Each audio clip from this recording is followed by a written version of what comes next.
And for the other side, which of course is SK Gaming, and we have Aranea with Janna, Ocelot with Ash, N-Rated with Rammus, Althor with Malzahar, and Rashasi with Cho'Gath. And also, we have you with Trundle as well.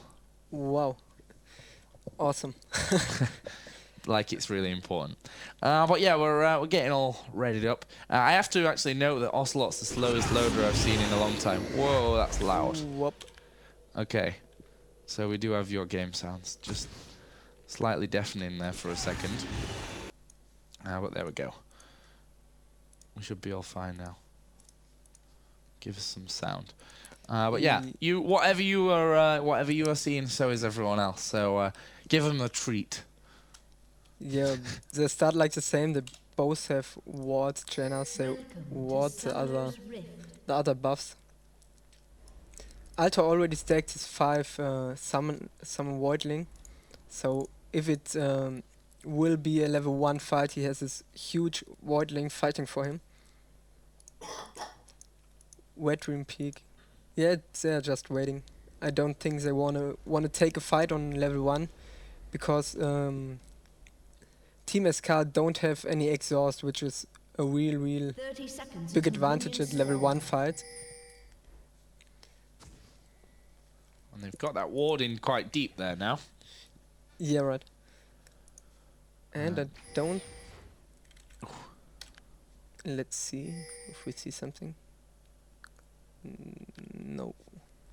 They don't see them, but I guess I expect they are there because of CV.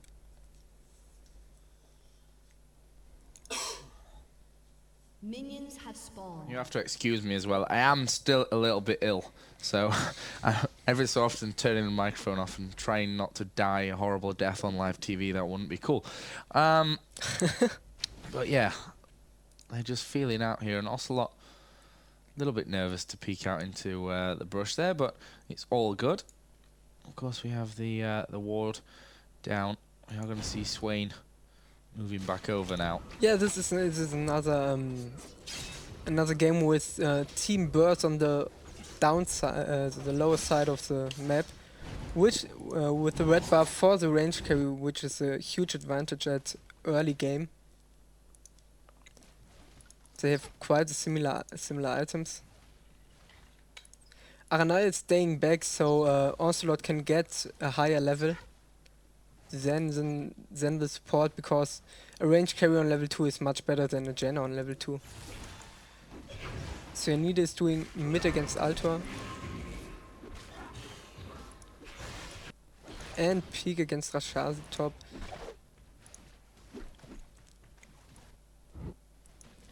And Peak already hit himself level 2 there. Yeah, this most interesting will be the bot lane because of the red buff.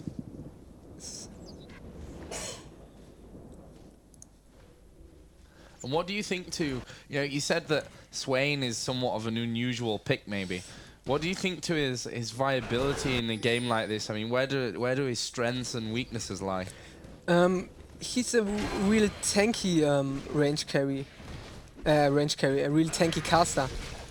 And with his AoE snare, I guess he's really playable in high elo, but he's hard to play, and this is why nobody plays him. But I guess we can see a real good game from Peak there. Well, of course, they're probably going to need it. Perth right now are 1 loss away from, finishing second here, which is definitely no bad thing, of course, in the EMS Season 7. And there goes Ocelot being harassed back by Wet Dream. And now we also have Althor in the middle, who just dropped down around about half HP. Yeah, this is casters against Shogat. Althor has no passive heal and just his health potion. On the other hand, there's Peak, who also have no heal, no don't shield, something like that. But he has, once he reached level 6, he can heal up with his ultimate. Yeah. So this is going to be quite interesting once he has reached level 6. Also had to go back because of the missing heal, and Shogat can harass him really well.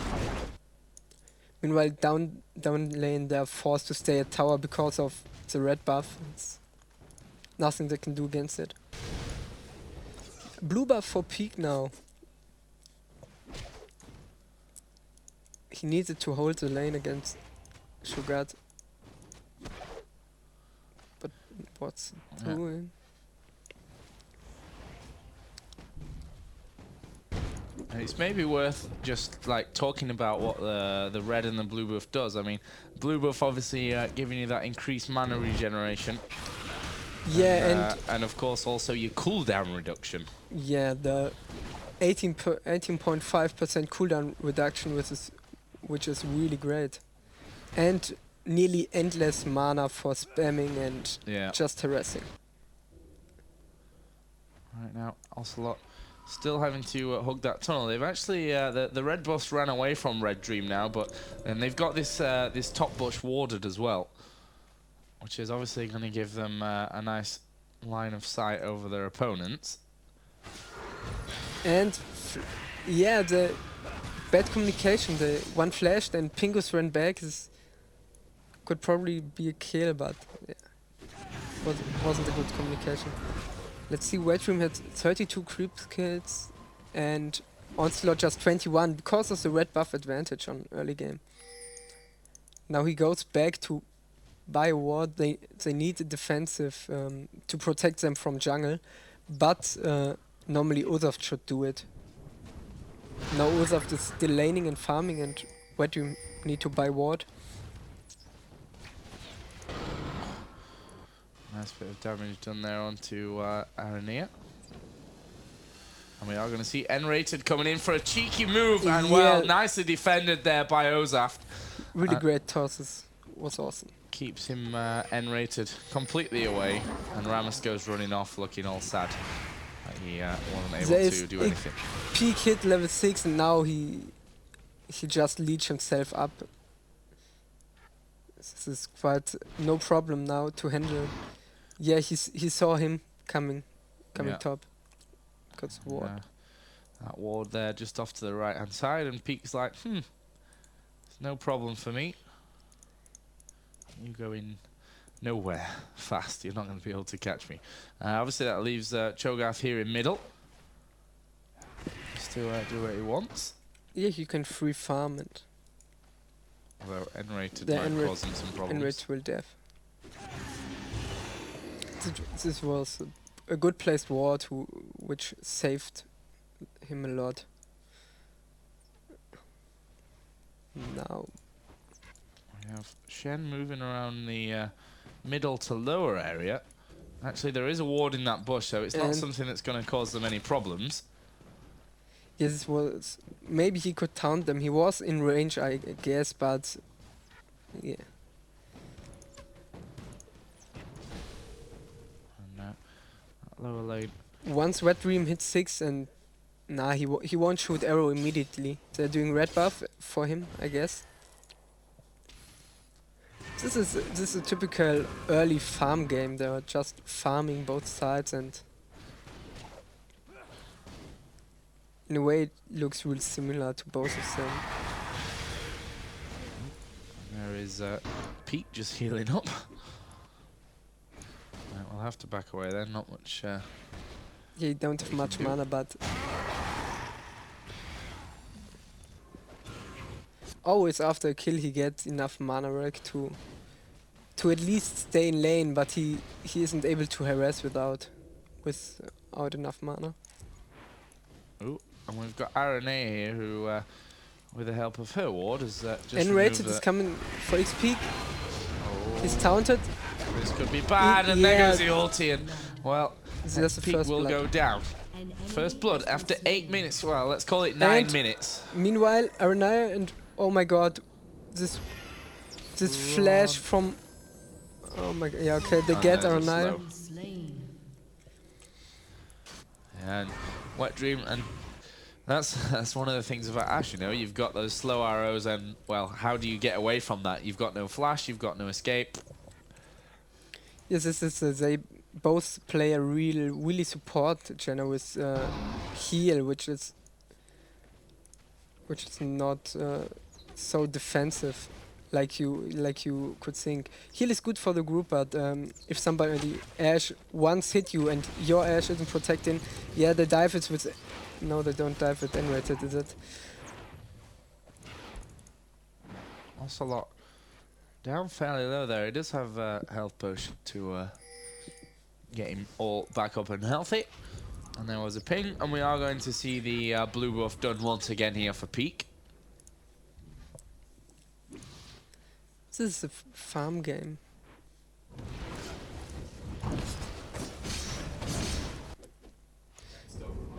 And they're destroying wards, and then the other team destroy the wards. This is a Drake control. This is important to control this area around here to see if mid is ganking.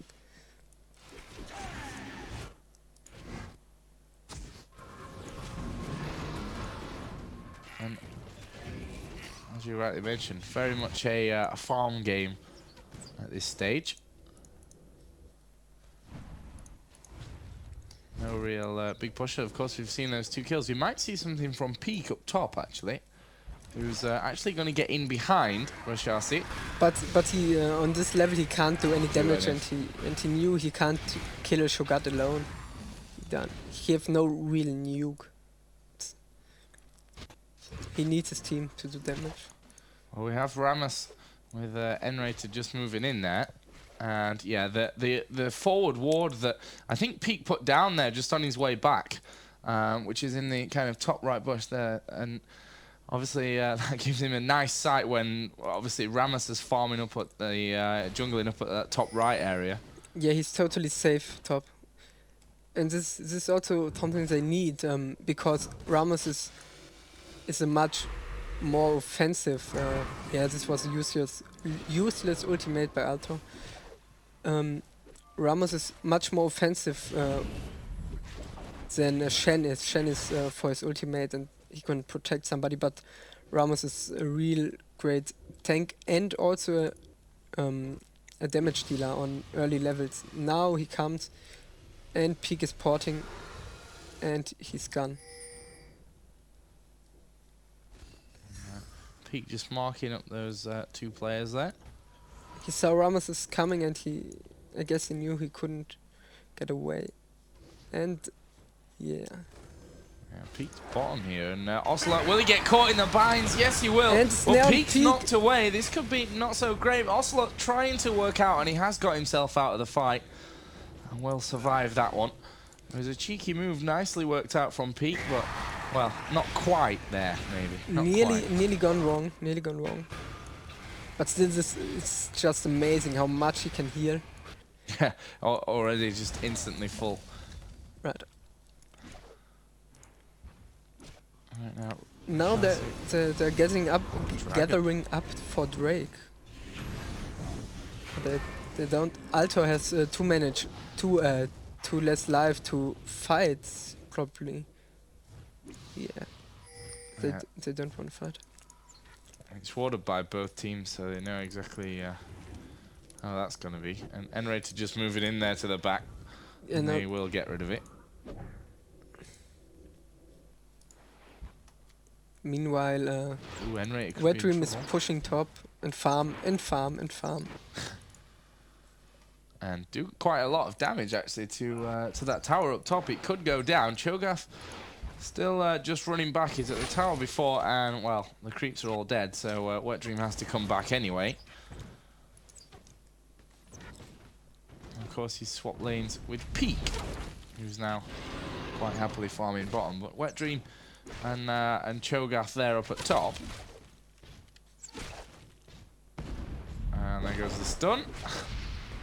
Yeah. Tries to take him, and Wet Dream, well, yeah, going low, but I mean he was all good. He had Ghost there, so yeah, no problem. Ghost and I think his ultimate maybe. Yeah, but this he didn't expect this from Shogat that he goes quite that offensive. Red buff is up. You're probably gonna catch red buff and then they're gonna fight a dragon. And a new ward was placed, a dragon, which is instantly destroyed by SK. And Cho'Gath is starting to work his way in just in case they are doing Dragon, which